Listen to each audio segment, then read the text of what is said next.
You're listening to Oilersnation Radio, presented by the Nation Network. Subscribe for free on iTunes, Spotify, or wherever you get your podcasts from. Thank you, Lisa. Welcome Lisa. Yep. Lisa. Manelli. Changing her name. Mm-hmm. Thank you, Lisa, for everything you do for this city, this province, and this country. Yep. I don't thank you, though, for the snaps where you send me pictures of smoldering media members. It's too much. It's too much. It's too much. It's too much. You do return those, don't you? Well, I have to now. Yeah, you get like a live photo. Yeah. I was at the skate there the other day, so I made sure to got one sent out. How was that? How's Clean relatively uneventful. How's Clean doing? He's doing fantastic. Yeah. Except for when Vinny caught him with that stick. Just under the shoulder pads above the pants in that little tender spot. Yep. Knew what he was doing, the big man. That'll sting you. Oops. Yeah. Tyler, you going to talk about Vinny today or not? No, I will not be addressing Vinny Deherne on today's podcast. All right. Well, if you're that guy, too bad for you. Yep. If you don't know what I'm talking about, go check out Tyler's Twitter and Oilers Nation every day, starring Tyler Yaramchuk and Liam Horban, weekdays at noon, right here at OilersNation.com. All right. Tyler, we're going to start off with a delicious debate as we always do for our friends at Wendy's. I'm going to tell you about the Daily Face-Off Survivor game, which I've been out since Monday. You can already make your picks for next week, though. So if you're someone, Dan, who misses the deadline all the time, just go lock one in now. Oilers over half a power play goal in Arizona. As soon as I get back to my laptop, I will. I'm going to do it right now. Liam is in. He's at dailyfaceoffsurvivor.com. He is making his picks for next week. It is time to play, everybody. Win yourself some prizes. Win yourself some food. Win yourself all of the rewards you could ever hope for. Eat, earn, eat for free. Are you sure that's what you want to go with, Liam? Yes. What'd you pick? Oilers power play. Yeah. Over 1.5 or over half? Yeah. 36% of the field are on it. So it's 36% of the time or every time. Winnipeg. So they haven't been watching it lately, is what you're trying to say. Scored last night. They had a better percentage than the St. Louis Blues. Well, I mean, that's one way of looking at it. We'll get there. dailyfaceoffsurvivor.com. That's where you need to go and register. Play the game. It's trickier than you think. It's very hard. It's trickier than you think. And if you're a loser, just download the Wendy's app. Scoop up 150 rewards points on their app just for downloading. Why wouldn't you? Mm-hmm. You can use those points to get yourself a delicious spicy chicken sandwich. Yep. Everybody has a good time with one of those. dailyfaceoffsurvivor.com. Go register. Go play. Go earn. Go eat. Tyler Yaramchuk, what have you got for us today for a delicious debate for our friends at Wendy's? Well, I don't know if you guys have been paying attention. The Oilers' bottom six kind of stinks right now. So the delicious debate today is, should the Oilers call someone up from Bakersfield to spark their bottom six? Like who, Adam Ernie? Oh, God, no. Actually, maybe. Maybe. I might be getting there. What's he at right now, scoring-wise? There's only one goal. There's only one person that stands out and being called up in terms of forwards, no? Two. Yeah. Two. Let me guess. Hang on. Adam Ernie won with a bullet. There's three. Greg the Egg McKegg. Yeah. Raphael Lavoie. Lane Peterson. He wasn't in my top. Xavier Borgo. And I don't know any of the other guys that play. How about James Hamlin? Jimmy. Hammer. Jimmy Heaters. Hey, a hammer. Okay. To answer the question, can somebody from Bakersfield help this team in the bottom six? The answer is yes, and his name is Raphael Lavoie. I think. Where do you put him? I think I would put him on that fourth line, but I would change that entire fourth line if I have to be completely honest. I'm changing the entire lineup. Well, we got some new line combos today, friend. Name him. Okay, My fourth line. My fourth line: Sam Gagner. Dylan Holloway is my fourth line center, and then I would go Lavoie on the right. Who's going from fourth up into the top nine? Into the top nine. Well, you just took Dylan Holloway out of the top nine to put him on the fourth line. The others already took him out of the top nine. He's back in. New line. Sorry, combos. top six. So we got while we're talking about line the fourth combos. line has to move up to the third line then. I thought we were talking about like my fate, my dreams, because I already did this the other day. You talk about your dreams once I tell you what the combos are. Boone Jenner in there. I have Travis Konechny in my top six as well. Mm-hmm. Thank you. It's very important. But Derek Ryan can't stay in the top as a centerman though. First line currently: Leon Draisaitl, Connor McDavid, Corey Perry. I'm not making jokes. No, I know. I'm reading the news. I'm Huey Lewis, motherfuckers. That line scored a goal as soon as they played together. Kane, Nuge, Hyman. That's not good. Why is it not We'll good? get there. One sec. Man, you guys are jumping the gun. I got to read the fucking lines. Yeah, you think that one's not good. I haven't said a word yet. We've got See you Holloway, later. McLeod, Fogle, line 3. Well, that's not good. Matthias Janmark, noted Guantanamo Bay escapee. Derek Ryan and Connor Brown is your fourth line. Now you may go, Liam. Go ahead. Yeah. You're full of pizza roll and information. Let's go. I think Lavoie could help this team by playing. Okay, so now to answer Rick's question, where's he going? Fourth line? Yeah, sorry, maybe I jumped the gun on Holloway. I was thinking of my dream, like post deadline. That's what I would do. I would bring up Hamlin if I have to be completely honest as well, and put them both on the fourth line right now with Gagne and Mark Brown, whoever you kind of want to, Derek Ryan, rotate through that other spot. I don't think they would. They would probably call it one guy, but I would think those two guys have more value to this team right now than 5-on-5 than what other people are providing. Do they kill penalties? Lavoie does, yes. And Hamlin also kills penalties when he was here as well. Because, yeah, like anyone who comes up is going to obviously have to eat some PK minutes. Yeah, and that's probably why you can't take Brown and Janmark out of the lineup at the same time. Brown Mark is what they call it. Yeah, combination of one. That's one way to describe their play. So I think that's what I would like to see. I don't think it's going to happen because Sam Gagne can't even get into this team. And Tyler, you said all lines stink. What do you got? I They do didn't like anything. I do think all the lines stink. Yes. For me, how long are we going to keep doing this whole Janmark and Brown, and Derek Ryan they can kill penalties. Brown Mark. Like at some point you need to score and they aren't scoring. They can't piss a drop offensively. I see no problem with The three guys above them can't score either, though. that's why I said they stink. I don't think they stink. They can't score. If you They can't score right now. Like they've never scored. The three of them. You forgot about when Ryan McLeod was on that heater? What? Everyone both guys tried to trade him beside me, and then he came out and put up. I didn't trade anybody. I said he was other fast side. Zamboni. I would trade him. They're very streaky, and I think putting them together is going to get you in trouble just because they are so streaky. But when they do hit their hot streak, they do go off. However, Dylan Holloway, Ryan McLeod, and Warren Fogle. When those three players on the ice, Rick, how many goals do you think the Oilers have scored this year? You asked me this question last night. Can I answer? 0. They have not scored one goal together on the ice. That's not streaky. That's ineffective. But they They're score goal like they So put it with Draisaitl where they scored. Put Fogle and McLeod on Draisaitl's wings where they scored goals. Put them there. I'm happy with that. They're good players there. I just said they stink. I think they that stink line together. stinks. Okay, I see you. That line stinks. Those two are good NHL players. They just need to be put in a spot to succeed. They are just fucking ass right now. They are as a line. Thank you, Dan, for your contribution to the show. No problem. For me, like Lane Peterson's got 13 goals on the year in Baco. You signed the guy for a reason. He's 26 years old. Like, call him up. Yeah, Give that's him a a good look. one. You're telling me a fourth line of Lane Peterson and Raph Lavoie is what going to score less than Derek Ryan and Connor Brown? I'm not against that. I just think Let's do if it you're then. doing so much jumbling with your forward line since coming back from the break, a decision to bring somebody up from Bakersfield can't be too far away if you can't find anything within your 12 already, right? Or 13, I guess, with Gagne as your extra guy. Bringing up Lane Peterson. Derek Ryan was basically in the goal yesterday and he didn't score. I just think it's got to the point where it's like, okay, like Everyone's riding the Derek Ryan from last year. That's why. I'm riding the Derek Ryan who plays on the wing. I think Derek Ryan as a winger is significantly better. And Winger is center though with that puck. If he ended up in the net last night without the puck, that puck's probably not going to go in the net with him. Like I know, regardless of his position. Yeah. I also do. I was looking like him and Ryan McLeod actually have pretty solid possession numbers together. Like, do that, run that as a duo for a bit. I just think, again, Knobloch is switching up the top six and putting McDavid and Draisaitl together and all that. And it's just ignoring the problem that it's the bottom six that sucks.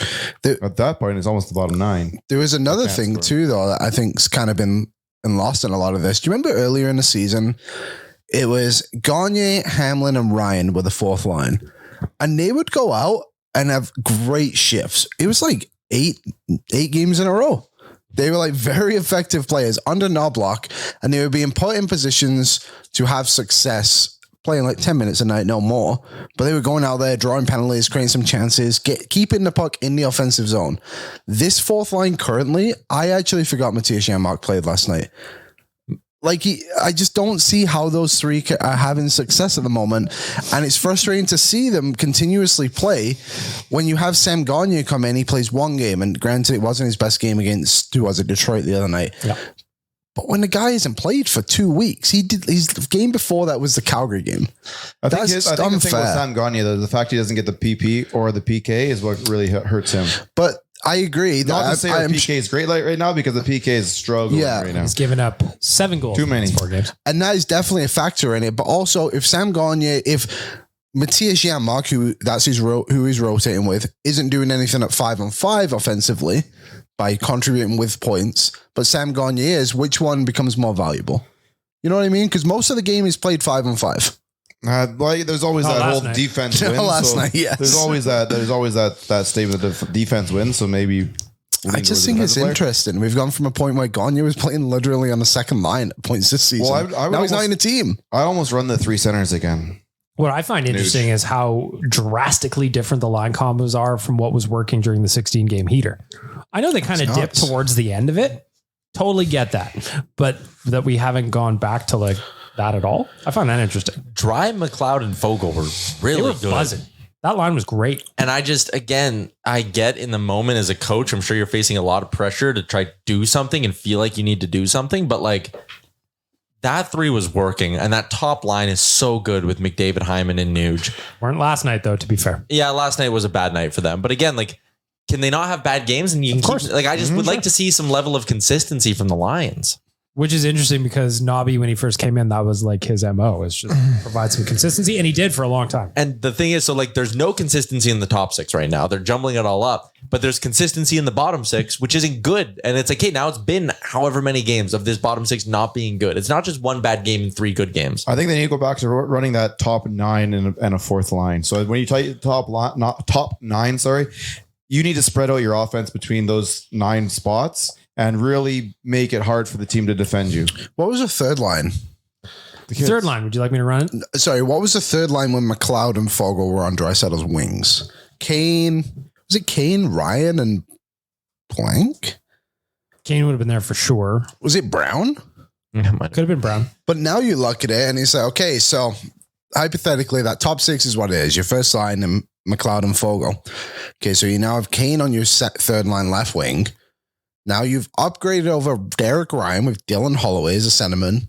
And then on your right side, you've upgraded Derek Ryan, or Connor Brown, to Corey Perry. It's like, to me, that top 9 is really, really good if you roll it that way, no? But instead, I don't know, it just doesn't make a lot of sense to me. I think this is, I said it on the last show, I think this is Knobloch's first mistake, and it's getting bad. In the game against Seattle, the comeback win, they ran Draisaitl, Fogle, and Kane as a second line, outshot the Kraken 7-1 and outscored them 2-0.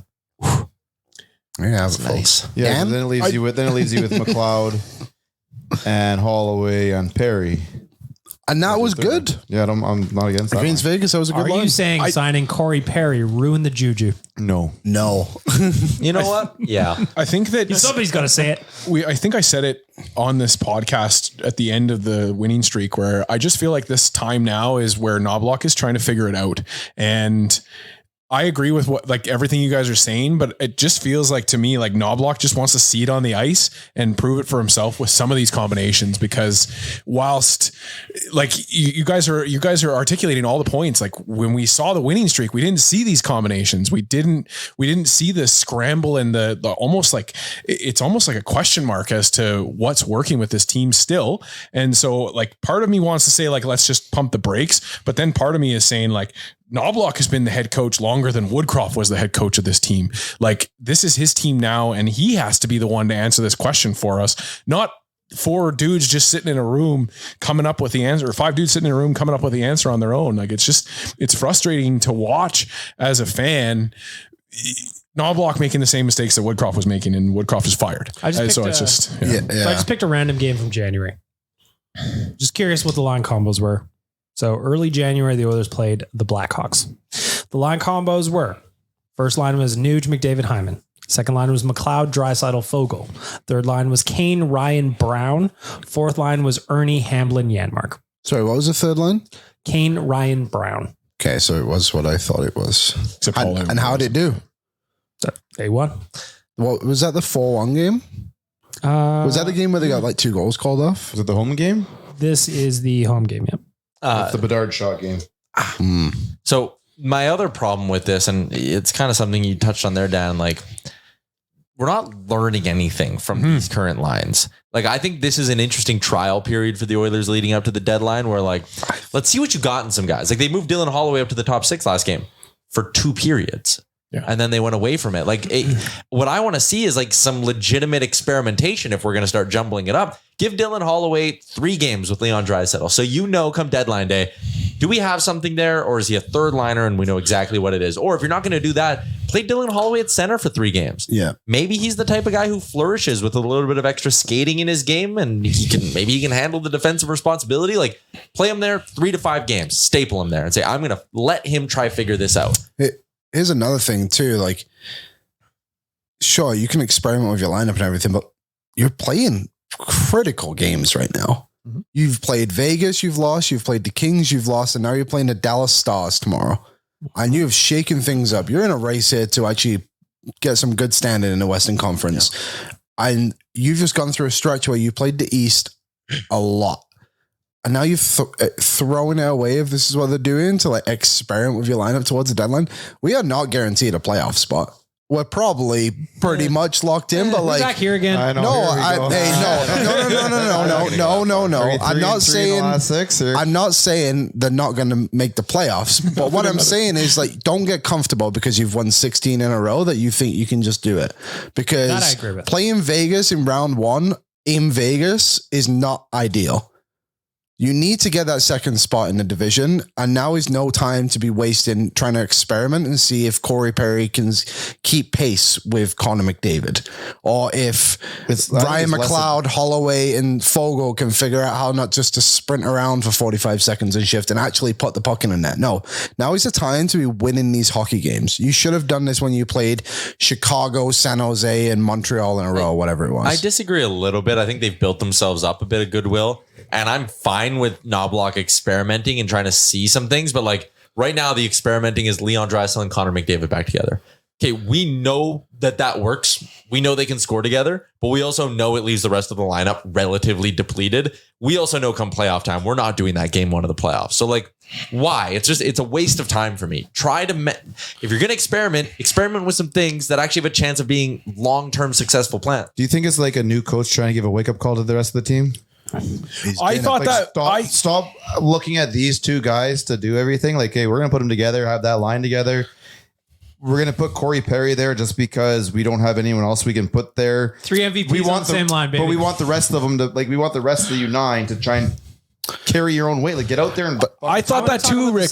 Sorry, go ahead, Dan. Yeah, I was just going to say, I thought that too when we changed the defensive pairings and like en masse, and we thought that was going to be. They were seeing if they can make that trade or not and see what we can. But the issue there for me is that they got away from it. They bailed out because it was so bad that they get away from it, and that's the thing. And Tyler said it. You're not learning from your mistakes there. You're not learning your lessons if you continue to do it, and then you bail out on it the minute it goes bad. Stick with it for 3 games. If you think that this is something that you're worth looking at, and if you don't, then stop playing around with it. I want to wrap this up on the line combos really quickly, but Tyler, you said you didn't like the second line also. I'm just curious why. So that one's Nuge, Hyman, Kane. I don't think Nugent Hopkins is a center anymore. I think we kind of know that. He's much better on the wing. He's much, much better on the wing. And I know that trio, they had 1 game. I was just digging through the game logs trying to figure out when it was. Because there's also nothing wrong with saying Nuge is better on the wing. Yeah. Either. I love him on the wing. I think he's a very, very good top 6 What does he lack at center position?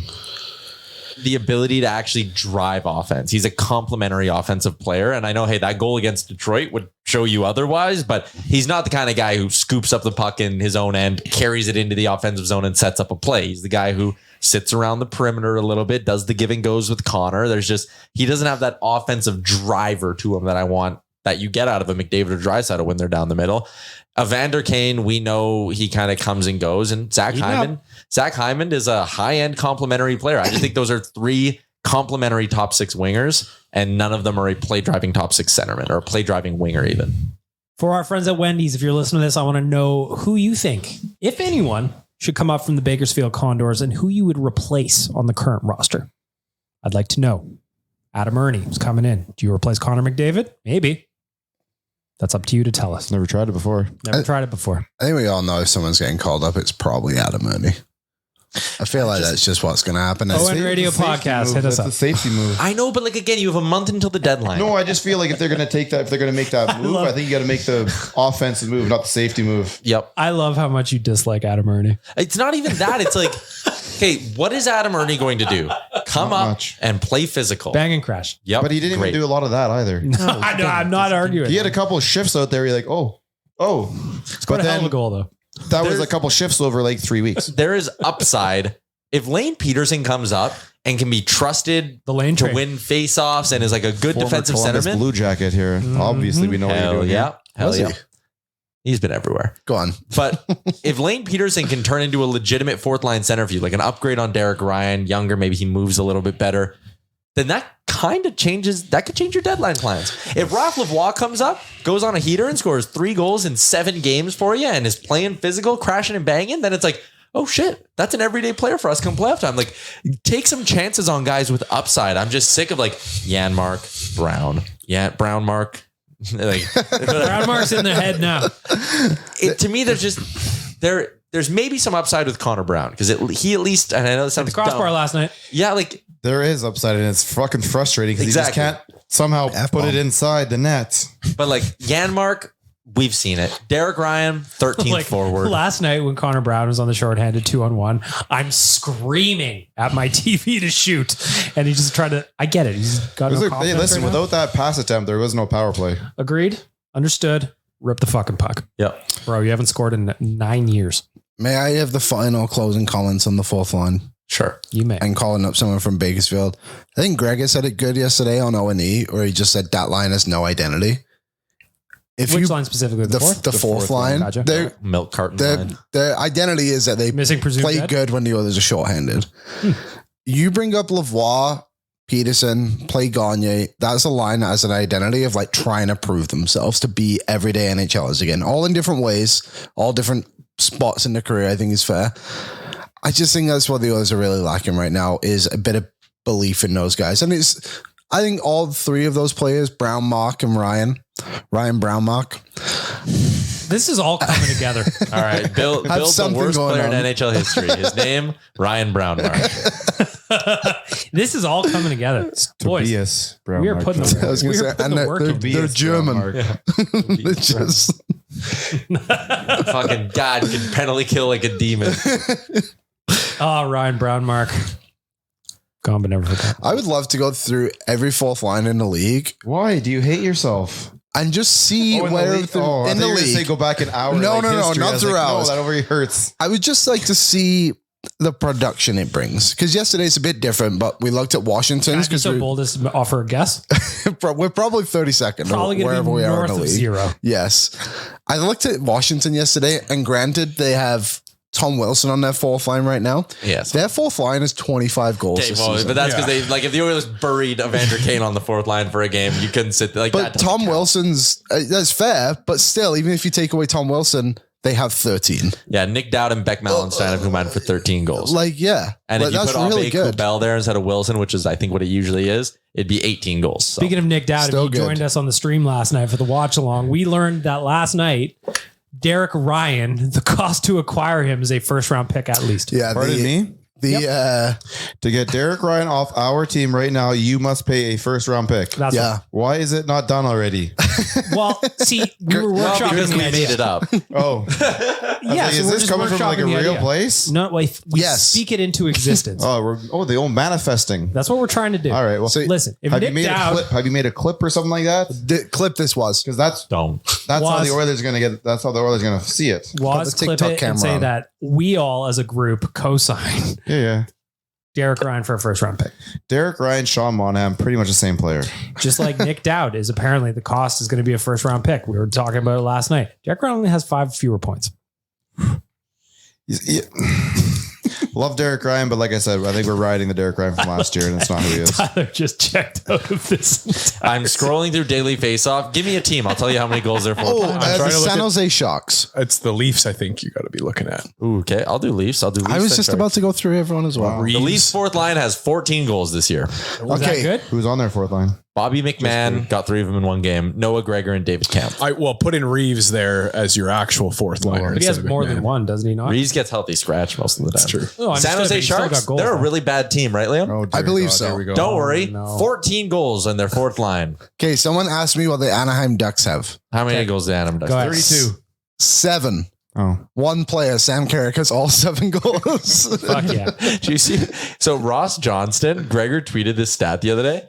He has played in, I'm going to actually get his proper number of games played here because the number Gregor put out was absolutely insane. He has played in 174 career NHL games. He just hit the post for the first time ever the other day. Just nothing but net. He has 9 career goals. He's never hit a goal post before, which I is found wild. one. I found one that's less than us. Go ahead, Dan. Guess. Vegas. Nashville. It's the Nashville Predators with Igor Afanasev, Mark Jankowski, and Denis Gurianov, who have a combined 2 goals in the season. Possibly be the Mark Jankowski that was the best player Isn't- from the 20. I think it might The be. Oilers are It is, still yeah. like 1 goal better than that. That's still, hey, that's better. Well, One of eat those your guys words, might be like boys. on the verge of making his NHL debut. He's maybe never played a game. 31 of 32 ain't bad, fellas. I don't know, Tyler. All I hear is I'm correct and you're not. Sure. It's worth discussing. Just What a like this next part where I have to read it verbatim. For a limited time, our listeners can get 25% off and 0 delivery fees on their first order. Dan is leaving the studio right now to go pick up his DoorDash. On their first order of $15 or more when you download the DoorDash app and enter the promo code Nation25. That's 25% off up to a $10 value and 0 delivery fees on your first order when you download the DoorDash app in the App Store and enter the code Nation25. Don't forget, that's code Nation25, 25% off your first order with DoorDash. Offer valid in Canada, subject to change. Terms do apply. Can't wait for Dan to walk back in and offer treats to the boys from whatever DoorDash order he just picked up. Probably Wendy's. Wendy's? I bet he got Wendy's. Why wouldn't you? He got his 5 vanilla Frosties. Here he comes with all his Yep. Frosties. So here comes Dan with his DoorDash order. Oh, how many Frosties am I getting? 5. Okay, yeah. Sharing with the boys. The I thought they were Each here. get a Sorry. lick of one plate of one spoon. The You get 5 Chicago- Frosties. Chicago Blackhawks have 9 goals from their 4th line this season. So are we legitimately in 31 of 32 on the fourth line? Yeah. But we're not 32. All right. You well, asked. I found I'm it. just saving it to the end. Wow.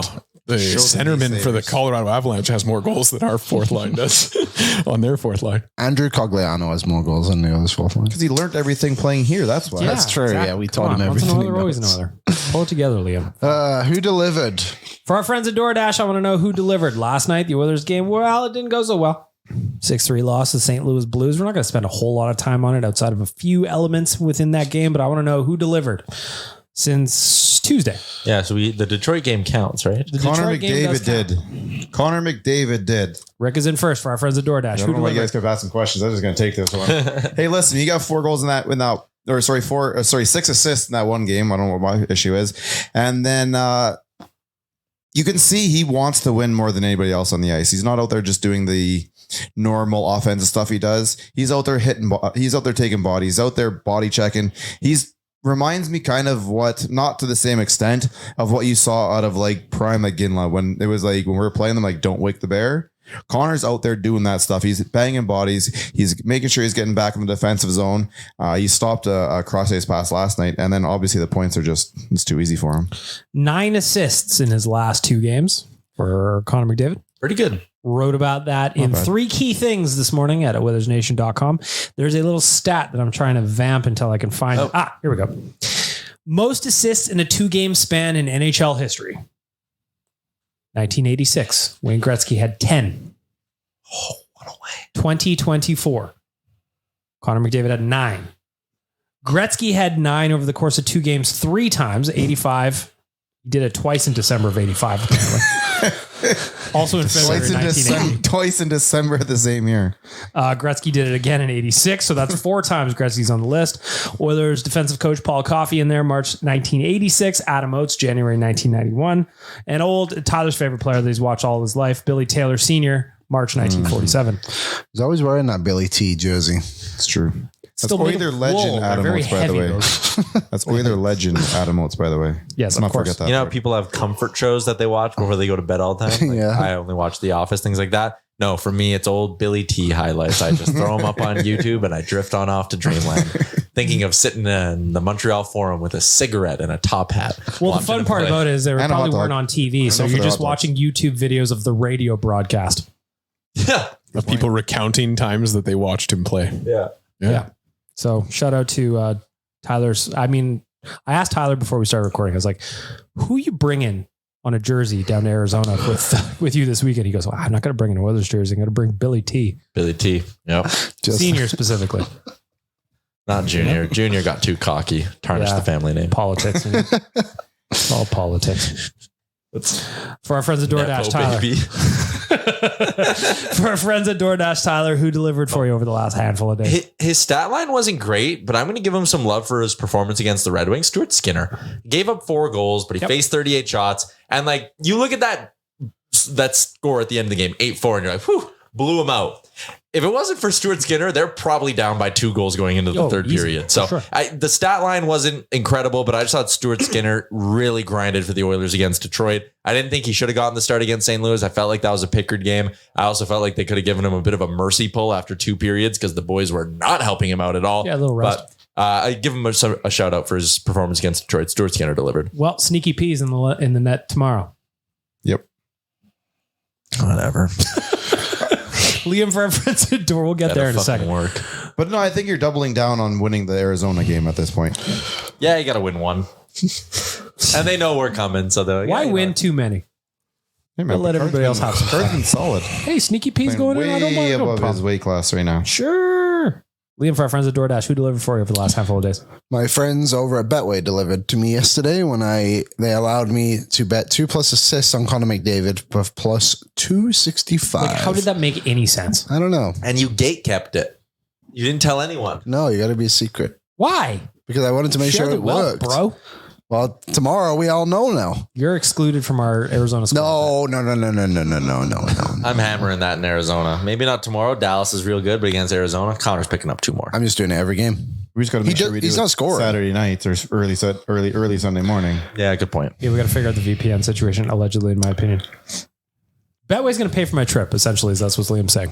You know? Yep, me too. I accidentally bet on the comeback last night. Whoopsies. Yeah, Listen, after the 5-goal third period in the game before that, it was understandable. plus 1,300 I got at. Nation Dan. You can't miss on that. No, if you get the opportunity to bet on plus 1,300, you got to take it. Nation Dan for our friends at DoorDash, who delivered for you the last couple of days? Well, it feels like the broadcast is really trying to sell me on this guy, but I'm going to give it to Corey Perry for his performance the last few games and just since he's become an Edmonton Oiler. Other than the boot speed, which we knew was going to be an issue, he's come as advertised everywhere on the ice. He's stirring it up. He's in front of the net, getting into the goalie's grill. It's you love to see it from Corey Perry. He's given us what we need, and almost started the comeback last night even. And so yeah, Corey Perry gets my delivery. Before I give my Delivery. I don't know. Corey Perry delivered today. I always go to my hot performer of the week cadence at the end of my statements, and it just didn't work that time. Did anybody else think that Nobby should have challenged the Bouchard non-goal in the first period? No. I do. I didn't want to. I don't know. I don't know. I think situationally it made sense not to, just because you go down and then you go down again. What was the score at the time? 0-0. 0-0, 2 minutes in. Yeah, early days. I would have. But Do you At the think time. any of that wish of wanting it has anything to do with that other one from a bunch of games ago where he didn't? And No, you're like, I just think he that, did that. Like, first of all, before we go find a forward or a defenseman It's got for a this video team, coach. can we go get Jeffrey back? Jeremy, Jeremy, Kupel. can we go get him back? please? Jeffrey Kupel, that's his Jeremy cousin. Kupel, whichever one. Can we go get them back, please? But they should have paid him. I don't know what the reason was, but they just should have, even if he was getting a better job career-wise, they should have just paid him. Yeah, just match it. Yeah. Because like I'm to your point about Jeremy Kupal, like I'm betting he would have challenged that last night. I just feel like there were times where we were like, oh damn, we got scored on, and you're like about to stick your hand in the Dorito bag, and they're like, hold on a second here. Whoop, what's happening? And then they show this replay from 45 seconds ago where Kupal notices one thing that nobody else did, and you're just like, That's why all 5 of us have Kupal jerseys. You know? but There was that game he disallowed 3. That was so sick. like ridiculous, man. So yes, I kind of wanted it. I think that they would have gotten the Corey Perry veteran bounce as well because he got pushed in there. Yes, he What would flopped. they have told Corey? Okay, you're an NFL fan. When you see, do they not tell the officials to allow plays to finish out, and then they can go back and auto review? If we scored that goal, it almost gets auto reviewed, does it not? Yeah, isn't every goal reviewed? Yeah, but the ref said no. Yeah, so this is the ref. Another time of the Stripes putting their egos, they're putting their I know better ahead of the actual what's good for the game. Those refs had egos last night too. Challenge. Dude, and you know what? In hindsight, what's another penalty on the pile last night? I mean, this is the beginning of the pile, so yeah, we wouldn't even know what's happening. Wouldn't even have noticed. I went on a rant about the refs, and I really don't want to do it again. But in the 8 penalties for the Oilers. 7 in a row. in the final 40 minutes of that hockey game, the Oilers were shorthanded for 14 of those minutes. Yeah. The Blues were shorthanded for 0 of those minutes. And they got 0 power plays against the Red Wings. What is this? Can you imagine? I think it was like Speck or someone, one of the media guys, tweeted like there would never be a scenario where the Oilers get 8 power plays in a game. No. Refs would be petrified to do that. Never mind teeing a guy up. They would never to give the Oilers a 4-minute power play. Teeing a guy up for skating away and turning the head and yapping at like this at this volume. Not like slapping your stick against the boards like Hughes did last night after his issues. Like he went and broke his stick a couple times. Anything? Nope. Did you see what Hughes said to Arvidsson in the box? They pay me to. Did you see what the Kings tweeted out after? Also great. Also, What did they tweet? the Kings tweeted out? muted People them. pay. People watch. People pay to watch you you lose. Yeah. Oh, that's good. Yeah. Hey, I listen, don't that's like the same Jack thing. Hughes. That's the same thing as that thing in Toronto with the slap shot goal, the empty netter. Oh, yeah. I love that play and Love the it reaction to it. I have no issue with the reaction. Just don't cross check him in the head next time. Little bit of Drop your wrestling. gloves and start hitting them. A little bit of wrestling. Am I unfair in feeling like I wanted to see Knobloch having more meetings with the referees last night and giving really- them earfuls? He really doesn't do that, does he? Yeah, No. like I would have liked to see like the Woody ejection Yes. from earlier in the season. Oh, that was Like- I miss Woody. God I think damn it. I feel like I'm turning on Knobloch a little bit in that I wanted to see that, and maybe the cameras didn't catch it, and maybe somebody that was there can dispel me of this, but I just felt like I feel like at some point the players have to stop being pissed off about the refereeing, and the coach has to step in and say something and have his guys back. Where I'll maybe like defend him not doing it, like first year head coach, maybe. Like half a season. I do agree with you, but I'm like maybe he's sitting there being like, I need to watch. But like watching the team, like the team goes off the rails right now when the refereeing is going against them. And it was even before Knobloch came in here. If the refereeing gets out of hand, our team just loses the plot. And Vinny, I don't blame him for being that frustrated, but you have to, as a coach, tell Vinny to calm the fuck down too. Yeah.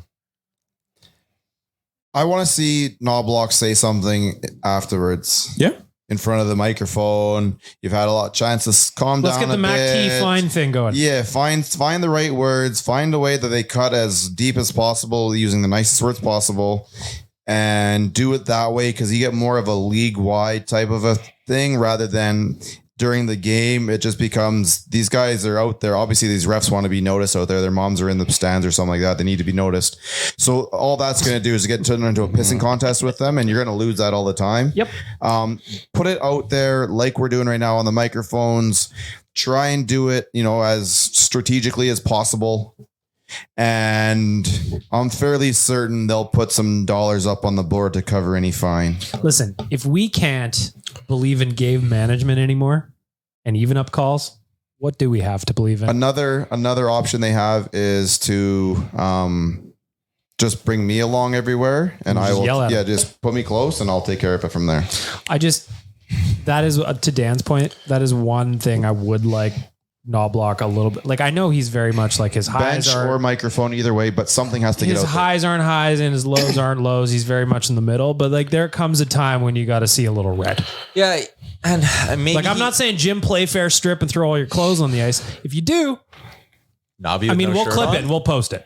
Glenn Gulletson can clear the fucking stands with a stick. I'm just Mark saying. Stewart the little elbow there because Mark Stewart's a scary looking dude. Yeah. You start him yelling, I promise you that ref's not coming by the bench. Yeah, actually, you know what? Because maybe just me trying to give Knobloch the benefit of the doubt. Like maybe he knows that's a card he wants to play at the right time. Yeah. But maybe that's where you're right. You walk over and to Dan's point, you just walk over to Mark Stewart and go like, sick boy. Just tap him on the shoulder. Paul There you go. Coffey just starts pulling cup rings out of his pockets and throwing them at everybody. Fuck you. Pops another one on his finger when he's done. He's like, I got extras. I got 4 more. See, we're coming up with solutions here. Anyway, refs were terrible. 7 consecutive minor penalties for the Edmonton Oilers last night. 8 in total. They did get 3 chances on the man advantage. Went 1 for 3. Although I would argue the first power play attempt was the worst power play work I've ever seen in my life. Mm-hmm. It's been like it's been bad for It was so bad. 4 game 12 of the 16. I also got to add my qualifier.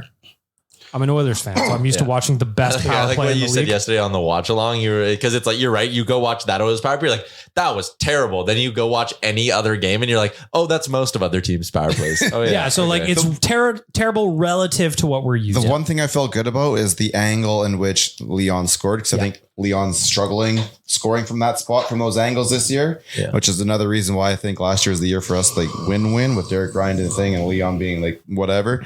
But the fact that Leon needs a little more confidence in those terrible angle shots that he normally scores from. Last night's game was awful. That second period. That's just second it. It's period, not if, the whole like- game though. That first period, we should have been up 3 extra goals. Yeah, the Bennington Those 2 save saves on and then that. Derek Ryan breakaway. Like, come on. Yep. You score those. Like St. Louis was lucky to have to be in that, and Tyler's now out of here. Tyler's going to get he's his gotta pee. DoorDash. Aw, If only we did this podcast at the same time every Friday. yeah. That would allow us a little bit of planning for his It's pee-pee those chicken schedule. McNuggets that are getting to him right now. Well, he has a sippy cup out there and he takes a little juicy juice and he has too much and he gets excited and then he has It to happens, pee-pee. the young fella. Yeah. He didn't even close the door properly. No, he didn't. Normally he wears a diaper, but not today. No, he's got a lot of shows to do. That's what he does for trade deadline. I heard. Mm-hmm. He just goes. Just let it fly. That's why these chairs got replaced. He's got to wipe them down constantly. They were so wet. Moist. We tried our best. We brought in hair dryers and we were Yeah, there's then it just nothing you stunk in here. It's like when I was growing up, my grandma used to boil kidneys. I don't know if my grandpa would eat them. Listen, if you house boil smelled them, like then you piss. fry them in like garlic and onions and stuff. You bring a little bit of flavor to them. But I'm with you on there, but like when you're boiling a kidney, the whole house stinks like piss. It's terrible.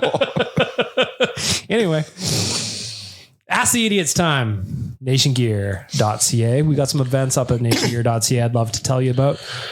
February 24th. That's the first one. We're raising some money for free play for kids. It is a BOA game night, as if you don't want to have a watch party with us at Greta. You can challenge Tyler to the football game. And if you beat Tyler, he will pay your bar tab up to $2,500. It's true. He's not here to say no. Now, Well, he hasn't said no, so Tyler, do you agree? Say nothing. Perfect. Huge. Perfect. Challenge Tyler. Get yourself a $2,500 bar tab. Just got to beat him with a football game. Tyler, do you agree? Say nothing. Perfect. Say you're Also- getting armchair GM horny. I am getting armchair GM horny. Press the button. Is that on this one or is that on the other one? It's on the other one. I also want to tell you about March 2nd. That is a matinee against Seattle. We are going back to Greta. That is for brunch for Ben. The Stelters are going to be there, and I'm very, very excited to see them. Very, very excited to raise some money for the Ben Stelter Foundation. And I'm very, very excited to see all of you. Go to nationgear.ca, click the events tab, and get yourself some tickets. There he comes. And if he says nothing at all outside of being welcome back, then you know what I said is accurate. Tyler, do you agree? It was a number one. Don't worry. I was gone for like 90 seconds. you do agree then? You agree? Just say yes and we'll move on. Yeah, sure. Okay. Excellent. Ask the Idiots for our friends at nationgear.ca. Got 4 questions here. Well, let's rip through them. We got some Oilers questions. We got a little bit of nation vacation question. Of course, we're going to Arizona Sunday morning. We're on a plane bright and early. Yeah. Very, very excited. Liam's been working on his coyote impression. You want to give us a go? Like a call? Yep. I'll save it for the game. Oh, you tease. You You have to come if you want to hear it. We sold it out already. He's going to do it at the Devil's Advocate as well for our pregame party. That's one thing I wanted to tell you, Tyler. We're going to be doing pre and post game at the Devil's Advocate Sports Grill. It is only moments away from the teeny tiny Mullet Arena. That's where we're going to be, pre and post game. They have alcohol? I'm pretty sure they do. It is a sports grill. So not just will they have drinks, but they will also have grill. Mm. And Tyler just texted me that McMullet has got his own bobblehead. Grill or grills? And he took it to the site of the JFK shooting. Interesting. What? Yeah, JFK. Which part though? Like from the fence, from the checking grassy out the knoll, sixth floor window from the shooting with his bobblehead. Okay. That is an unhinged tweet to post. Good for you out there. McMullen, what are you doing, man? I love it. History lesson. Oh, that's so good. Well, McMullen, shout out on the podcast. Now that I know it's somewhat close, no, never mind. Terror. Ask the Idiots, nationgear.ca. Go get tickets to the events at Greta the 24th and March 2nd. Tyler is enjoying himself again. Remember what I said about the tab. Mm-hmm. He's got you. He already agreed. Oh, shit. Rick, whatever. For our first question, Ask the Idiots, this one comes in from Devin. What's the biggest difference you see between what the Oilers are doing right now and what they were doing during the winning streak? And I don't want to hear scoring, like obviously. Scoring more goals than the other team. Right now, they're not able to keep the puck out of the net like they were able to in that whole streak. So I think for a good chunk of it, we were 2 goals against or less, correct? Yep. Right now, they're not able to do that. I know you'd want to score more, but they're not keeping the puck out of the net, whether it's PK, 5-on-5, it don't matter. They weren't Tyler, what's the difference? They weren't having as many moments where they gift wrap the other team golden opportunities. It was something they did in the playoffs. They struggled with it last year. And during that winning streak, like you'd go through a game and it'd be like, hey, Stuart Skinner made like 4 grade A saves. And that was the 4 times the Oilers kind of fell apart. But now we're getting games against, I would...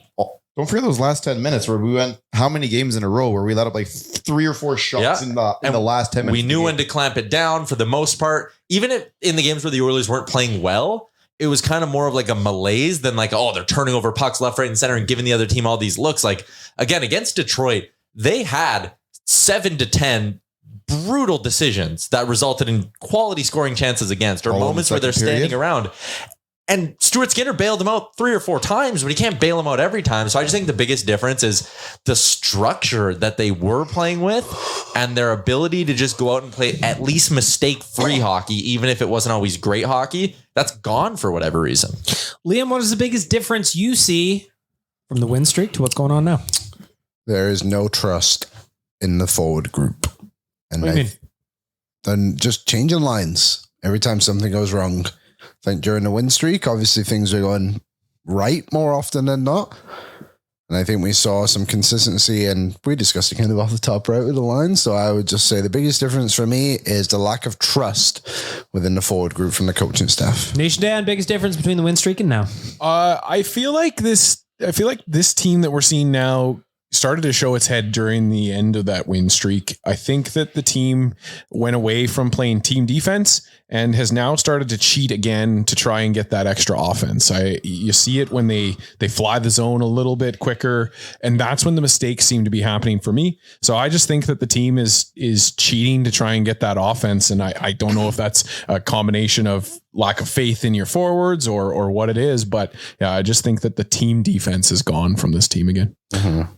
I think for me, the biggest difference is, I mean, the next question is about the penalty kill, so I'll just leave that one for the next question. But I think the biggest difference is just they're not playing as simply. And that's a boring answer for me, but they try to do too much when things are going poorly, force passes through. They try and drop passes when there's not appropriate. They're doing button hooks at the boards when there's nothing there. That stupid Leon in the slot back pass instead of just shooting it from where it's like they're overthinking everything that's going on, and when they're playing at their best, it's very much shoot the puck in the net, get to the front, bang it home, and then that opens up the space for the nicer goals that follow after that. But right now they're not doing any of the simple stuff. They're just trying to get the pretty shit done. Go over and look at all those goals from the 3rd period against Detroit.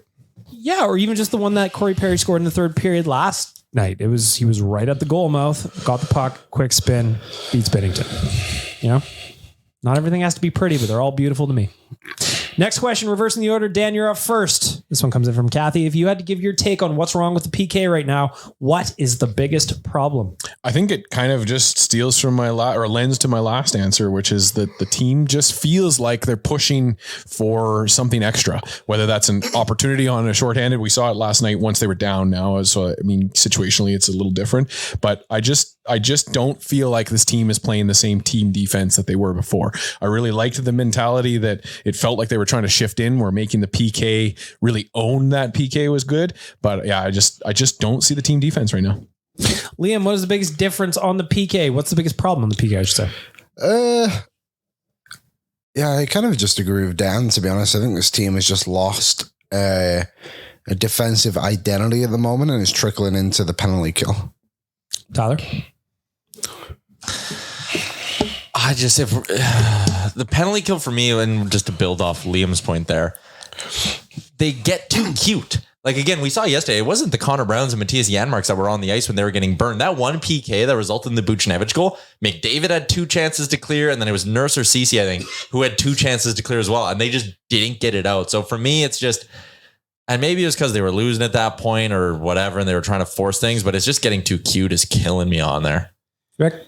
There's some bad bounces, there's some bad luck that's just pucks ending up on their team stick, but the fact they can't get the puck out on their first try is really hurting them.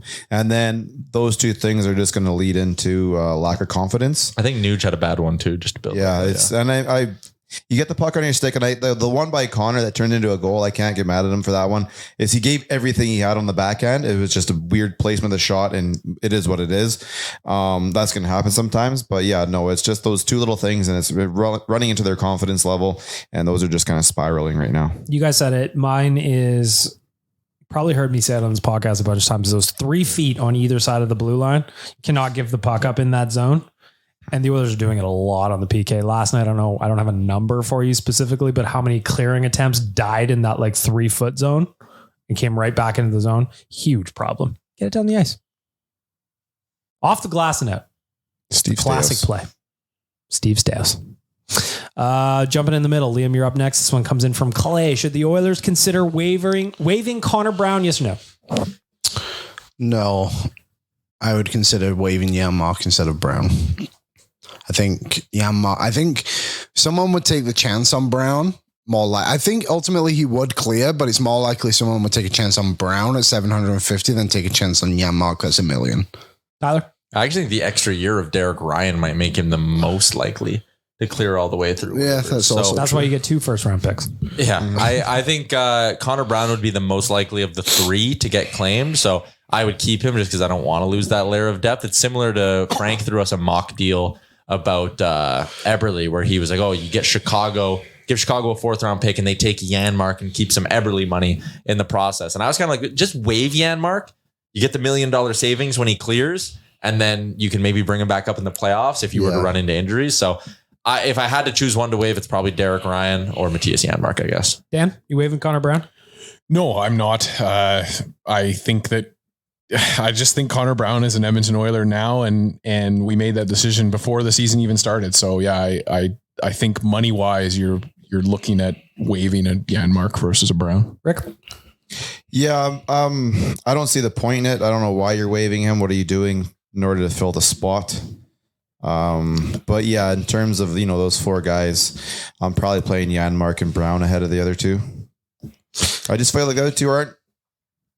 They don't they're not big enough. Sam is good at coming in sometimes. Derek Ryan, I think, is riding that hot streak from last year, which is great for him. I just don't think he has it this year. And I think you can get a little bit more out of, in terms of all aspects of the ice, out of Brown and Janmark. Ryan he's skating on last year's success still. Yeah. He's riding last year's reputation. Yeah. Does he go to Guantanamo Bay? No, but you can go to Bakersfield. Make him stand trial and decide. Jesus Christ. I think they're not going to waive Connor Brown. Like if the point of the question, and I wish there was more context, was somebody claims him and you get rid of the bonus, like that ship not sailed. a thing. Yeah, let's go. That bonus money is coming. So at 700 and what is it? 750, 775. Yeah. He's fine. He's probably the best of the 4 right now. He's fine. And his I don't know the expected goals, the stuff I don't really look into. Like that dude's got to pop some here right away. And I know I've been saying that for probably 5 weeks now, but he's due. They should just strap him next to Draisaitl again for like 2 more games. He's got to get one. No, if you do the same lines as last night where you have Corey Perry there, I don't see what's the difference. You could probably waive all 4 of those guys, and none of them would get claimed. I think Brown might get claimed. They're the second worst fourth line in the league. I think Janmark will get claimed too. I don't think so. I hope so. I don't think so.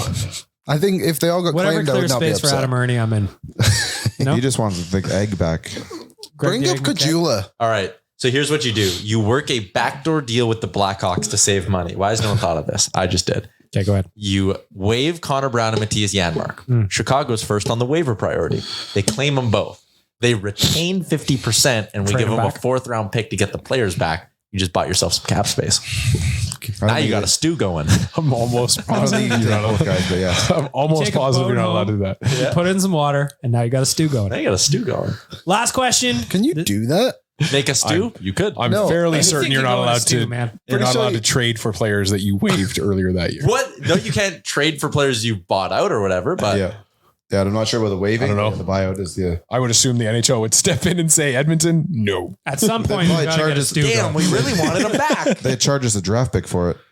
All I know is we got to get a stew going. And just get a stew going. Now you got a stew going. Last question, and arguably the most important one. The nation vacation. We are leaving Sunday morning, 7:30 a.m. We are going to be on a plane down to Arizona.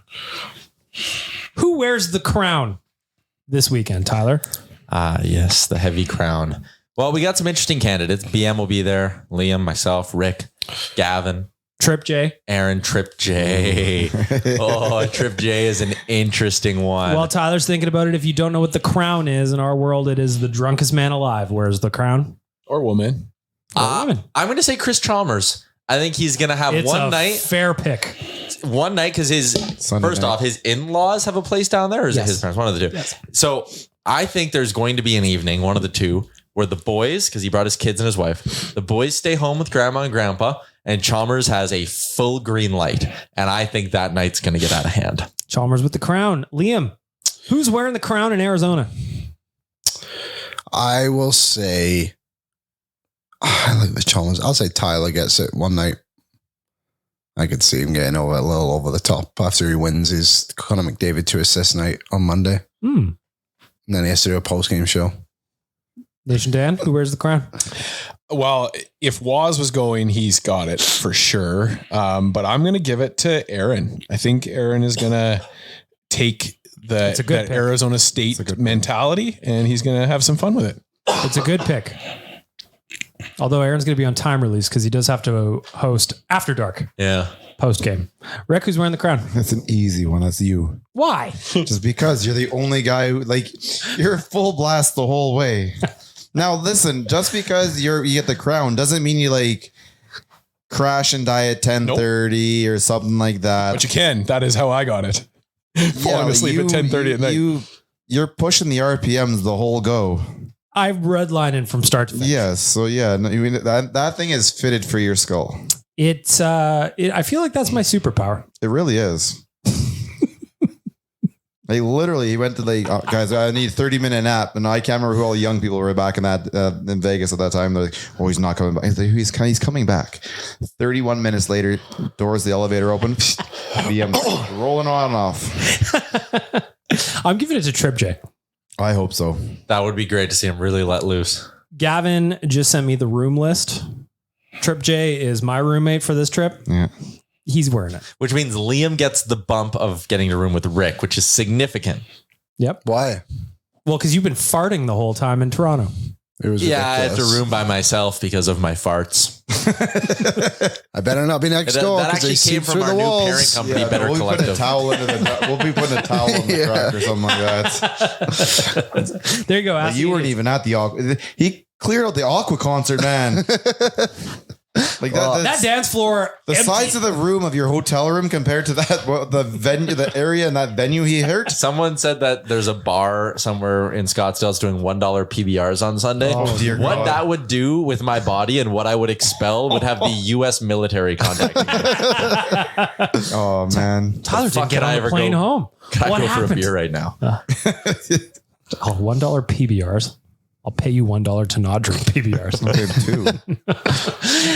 We're going to take a quick break and we're going to come back for a quick edition of Kennedy's Quote Game.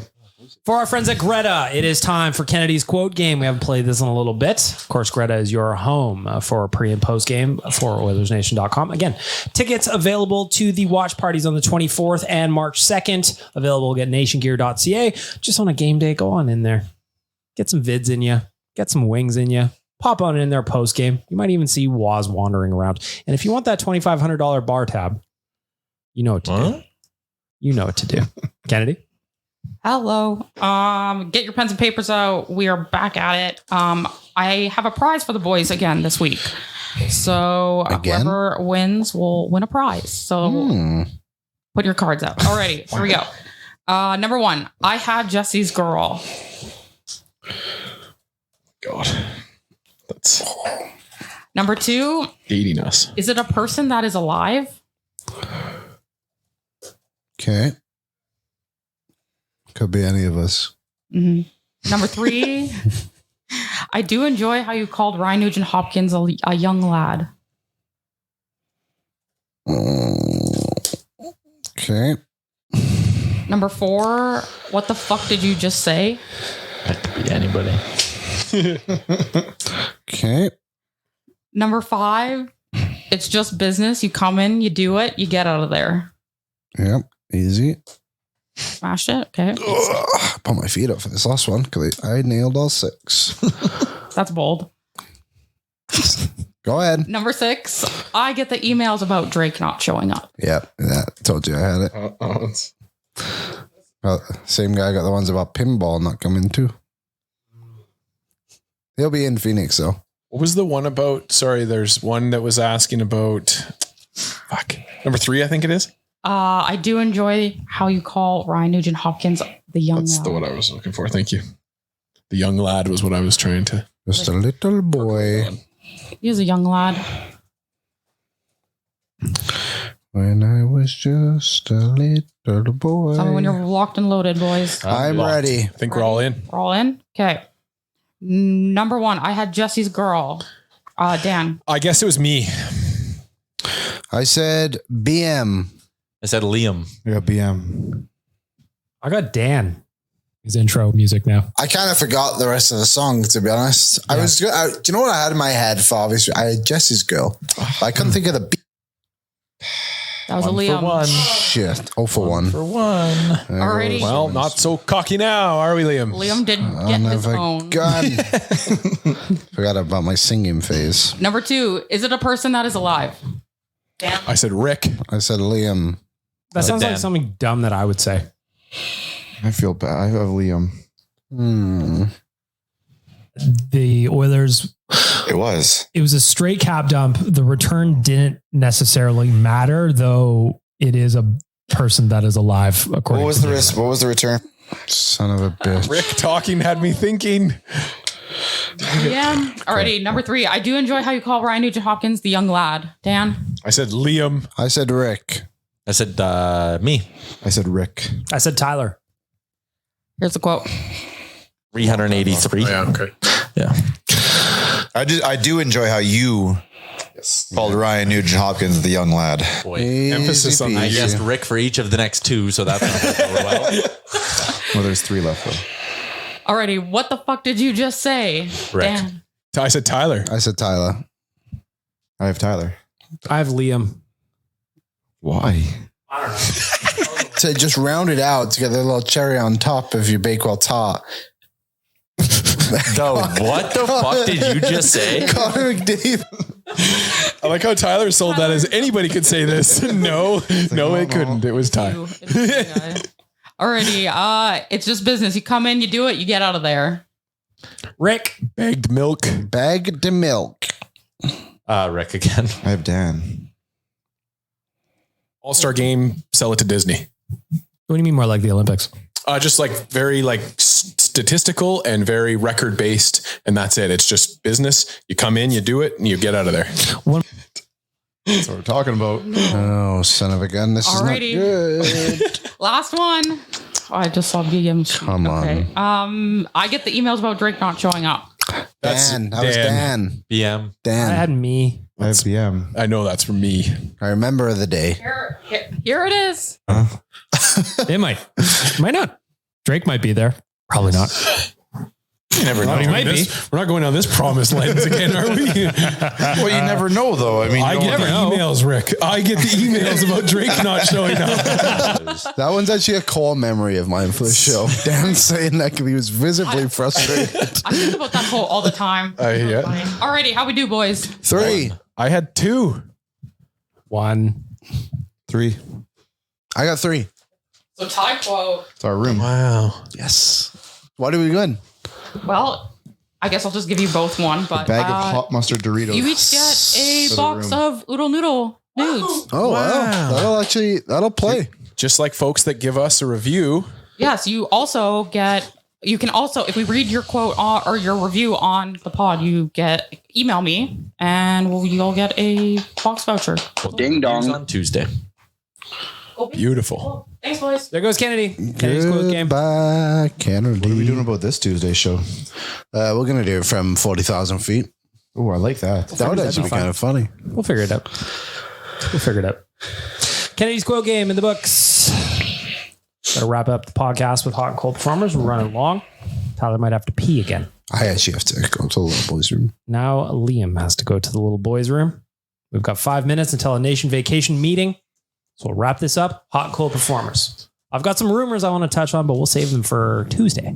In the silly season report, brought to you by Bag Milk. Start off with our veggies as we always do in hot and cold performers. So I'm going to look at Rick. You are up right beside me, and I'm going to come to you first for your cold performer of the week. Well, I listened to it yesterday, but I didn't really like the new Kanye album. Really? Yeah. Yeah. I want old school Kanye. I want graduation. That's the sound. That's what I'm looking for. I'm just here to get paid. Come on. Tyler, you're up next. Your cold performer of the week. My cold performer of the week is best shape of their life season. Blue Jays fans are fully drinking the Kool-Aid and look how skinny Vladimir Guerrero Jr. is 50. We have done this. Vladimir Guerrero Jr. has gotten skinnier every single time he's begun a new season in Major League Baseball. And also the Alek Manoah thing. They're like, oh, he's skinny. He's going to be pitching so good. Remember when CC Sabathia lost all that weight, became an instantly shitty pitcher and put it all back on and got better again? No, it means nothing. Baseball fans right now are driving me nuts. I'm upset. To be a good pitcher, you have to be slightly overweight. I just think baseball is so Wells. it's so, what's the word? Bartolo Colon. Technique and all that. And then as soon as you Change mess with things? your body, You're changing everything. even Vladdy, again, he's slimmed down, he's jacked. I hope it works. I'm just not sitting here being like, he lost weight, 50 home runs incoming. It doesn't work like Different sport. Those home Same runs principle, Tyler. The David Beckham documentary talks about when he got shredded for some photo shoot. His balance was all off kilter. That happened to me. Hate when that happens. Yeah. Yeah, that's why I'm not shredded. Yeah. For that Me photo neither. shoot. My run of not going to the gym, I give Rick all my gym passes and I have for years. Liam, you're up next. Your cold form of the week. I've been thinking about how I'm going to word this one, so I'm just going to do it off the cuff. So the Crusaders made a post the other day of how they're going to host a Pride Night. Oh. And some of the comments on this page were absolutely outrageous. And I really couldn't believe it. I retweeted it. And then the next day I looked and my followers were down on Twitter. I was like, what happened? I lost 15 plus followers from me retweeting that there was going to be a Pride Night. And I just want to say, I'm not trying to push anything on anybody, but just if you don't like something, just don't spread the hate about it, just be nice to people. It's so unnecessary. I would say that you're probably better off though. I think so too. And if you don't want to go to that game, Don't go. Don't go. It's not our loss. And just so you know, there's someone who works for the Crusaders who does these games every single time you go, who is a part of that community as well. So I hope that also stops you from going, because we don't want you there if you don't want to come. For that reason. Boy. Oh boy. Oh boy. Oh boy. Nation Dan, you're up. Your cold performer of the week. Seconded what Liam said. That was a good one. My cold performer of the week is going to go to the NHL for deciding to send out a strongly worded letter to the teams yesterday, it appears, due to the gritty celebration that is going around right now. I think might be one of the dumbest things the league has done in a run of things that they've done that are really dumb. This league and hockey is a sport that figures itself out. It literally has the ability to police itself baked into the rules. So for me, let Wallman go out and do the gritty. Let the Carolina Hurricanes go out and do their storm surge. Let's have some fun and get some unique marketing opportunities into this league. And then also on the other side of that, you get to have Nikita Zadorov taunt Wallman during the game last night. And hockey fans are having a blast with that now today.